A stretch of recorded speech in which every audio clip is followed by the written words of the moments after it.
everyone, my name is Leanne, and to get the elephant in the room out of the way, I've cut my hair.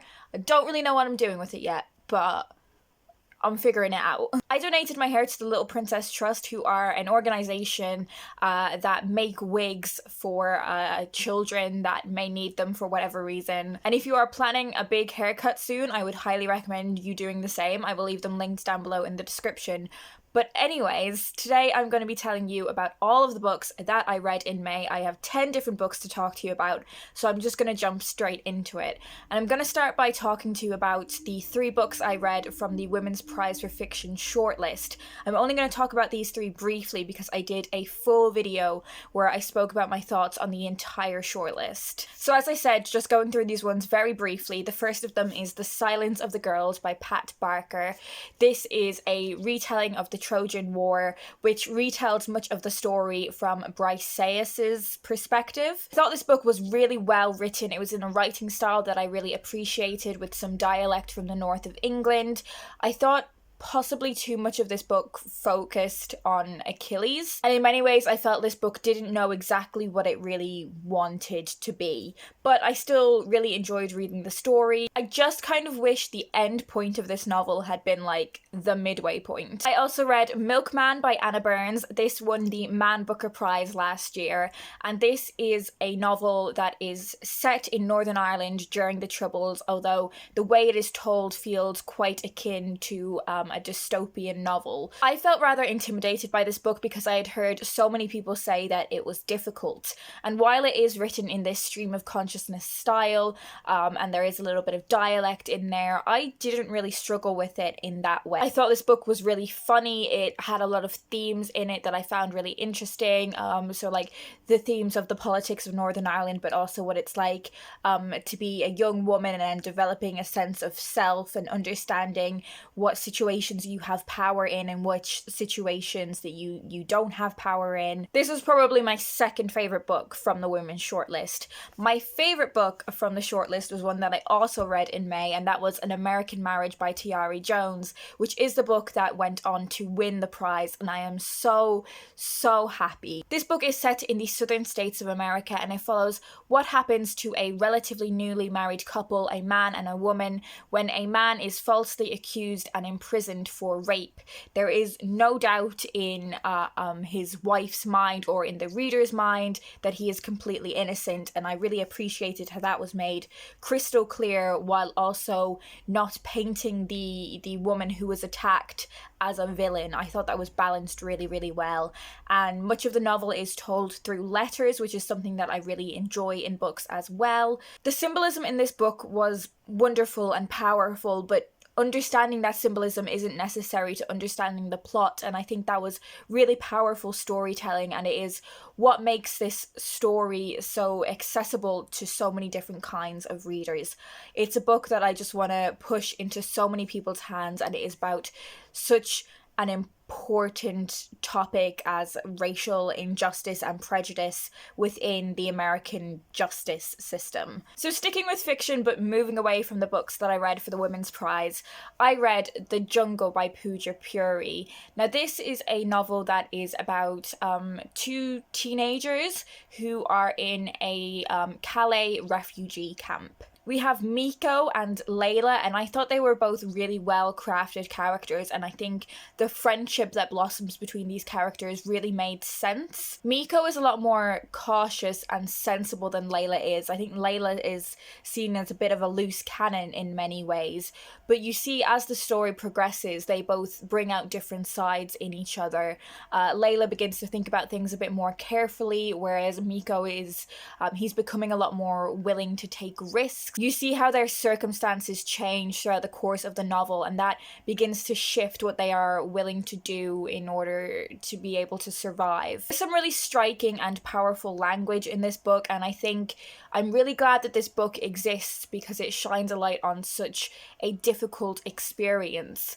And while The book does a good job of conveying how harrowing these circumstances are, but I do think a lot of it is quite surface level. There were a lot of different aspects of the culture that these two characters are forced to endure. There's a lot of that I would have wanted to have a bit more from, but in saying that, I think the target demographic of this book is probably a little bit younger, and I think the author has done a fantastic job of depicting how harrowing that experience is for a younger reader. I would still really recommend this book. It's unlike a book that I've ever read before. I also read another YA book in May, and that was Starfish by Okemi Dawn Bowman, and I have no idea why it's taken me so long to read this book. This book is fantastic. It's probably one of my favorite books that I've read so far this year. Certainly it's my favorite YA book that I've read this year. This book is about Kiko, who is a 17-year-old girl who is starting to think about where she would like to go to college, and she would like to go to this really prestigious art school named Prism, but unfortunately she doesn't get in. She has seen Prism as this massive opportunity for her to escape her very difficult home life. Her mother is not a very nice person at all. She is quite mean to Kiko. She's really manipulative. She is really insulting about her children being mixed race. Their father is Asian. She's obviously separated from her children's father, but that is pretty complicated as well. There's a lot of information about the nature of them breaking up that has been withheld from the children, and added into the mix there is Kiko's uncle is coming to stay with them for what seems like an indefinite amount of time. This makes Kiko feel very anxious and unsafe because of an experience she endured with her uncle when she was very young, and how that situation is handled is done very sensitively. Alongside all of that difficult family life, Kiko is reunited with a friend that she had from her childhood who unfortunately had to move away, and that kind of ended their friendship. If I remember correctly, I think he's called Jamie. And their friendship begins to blossom into something more, and it is so cute. It is one of the most lovely, realistic teenage love stories that I've ever read. It's so tender and touching, and it has so many of those amazing will they, won't they moments that I just crave from a good love story. But also what I really appreciated about how that love story was done is that it is not the main focus of this book. Yes, their friendship and blossoming romance is really important to Kiko, but what is so much more important to her is developing her interest in art and achieving her ambitions and working towards a career in art. That is a huge plot in this book, is her figuring out what the next step in her career is. This book is just so well balanced between the family conflict, the romance, the focus on her hobby or career or her aspirations. That's just all balanced so well. Also a lot of powerful and accurate representations of anxiety in this book. Kiko is a character that has so much social anxiety, and you see the different ways that characters respond to that when they realize what's going on, and how some people deal with it in ways that are unhelpful, but some people are really good at dealing with it, or they learn how to deal with it best for her. I really loved this book, and I know this author has another book out now, so I would be really intrigued to see what I think of that one as well. Unfortunately, I'm now moving on to quite a disappointing read, and that is In Bloom by Cj Scu. I buddy read this with Harriet, and we were both left really disappointed in this book. If you don't know, this is the sequel to a book called Sweet Pea, which was like a funny thriller that I read last year, or was it earlier this year? I loved Sweet Pea. I thought it was so funny. It was a book that is about a young woman who has a fairly ordinary life. She's got a pretty decent job. She's in a relationship that seems quite good. But she is also a serial killer, and she's a serial killer in quite a a way that she perceives as quite a vigilante way. You know, she will typically go after men who have committed some sort of violent sexual crime. That's often like who is her target. It's a completely ridiculous narrator, and it is so funny because she says some things that are just completely horrible, but then there are also things that she says that like you kind of relate to. It's just really ridiculous, and you kind of just have to suspend your disbelief with it. This book was just not as good. I'm trying to figure out why it's not as good, but I feel like the author tried to bring a lot more realism to this book, and it just didn't work because the whole situation is so ridiculous. You kind of have to lean into it, and I don't feel like the author lent into it as much as she did with the first book. And I am gonna talk about some spoilers when I'm talking about this book, because I don't think I can articulate why I had problems with this book without giving you spoilers, so just skip ahead to when I'm talking about the next book if you don't want to be spoiled for this one. End of the first book, Sweet Pea, Rhiannon, our protagonist, has managed to frame her fiancé for her crimes, while simultaneously she is pregnant with a baby that isn't his. Pregnancy creates a lot of issues for me in this book because she is pregnant for the duration of the novel, and that means that there's just a lot of pregnancy chat in this book, and it just wasn't interesting, and it wasn't what I came to this book for. 2, it just makes her being a serial killer logistically and physically difficult. Like, she's not able to do the things that she was in the first book. And 3, there is this weird thing with, like, the fetus speaking to Rhiannon. And I don't know if that was like a manifestation of mental health problems for Rhiannon, but I just felt like it was really weird, and it was like the fetus was her conscience. And I also found a lot of the plot of this novel very, very predictable, whereas in Sweet Pea, I didn't really find a lot of it all that predictable. So yeah, me and Harriet both felt rather disappointed by this one, which is a real shame, and it ended in a way that makes me think there's going to be a third book, which I don't know if I would bother reading. So the next book I read was a short story collection, and it was Sweet Home by Wendy Erskine. This is a proof edition that was very kindly sent to me by Picador. This is a collection of 10 short stories which depict the ordinary lives of people in Belfast in Northern Ireland. There's a very breezy and easygoing writing style to this book, which isn't something that I massively got on with, but that's just a matter of personal taste. It isn't any reflection of the quality of the writing. I think the characters that were crafted in this collection were fantastic, and I think you get a real in-depth, three-dimensional sense of who they all are, even though you only spend roughly, say, 20 to 30 pages with those characters. I think the author was able to create a real empathy towards her characters as well, which is something that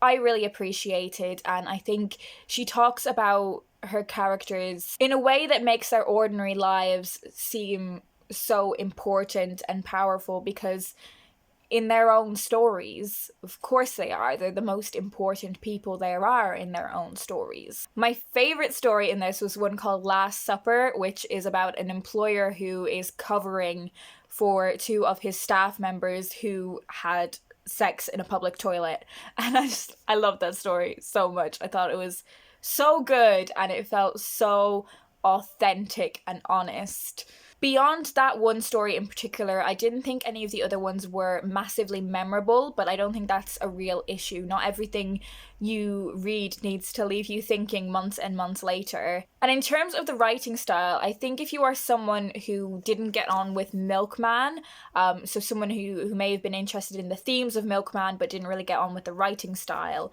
I think it would be really worth checking out this collection, because I think you would get on with it a lot better. They're just really brilliantly observed portraits of people and little glimpses into the windows of their lives, and I really, really enjoyed it. I thought it was good. Next up, I read New York City in 1979 by Cj Acker, and I don't even really know what to tell you this book is.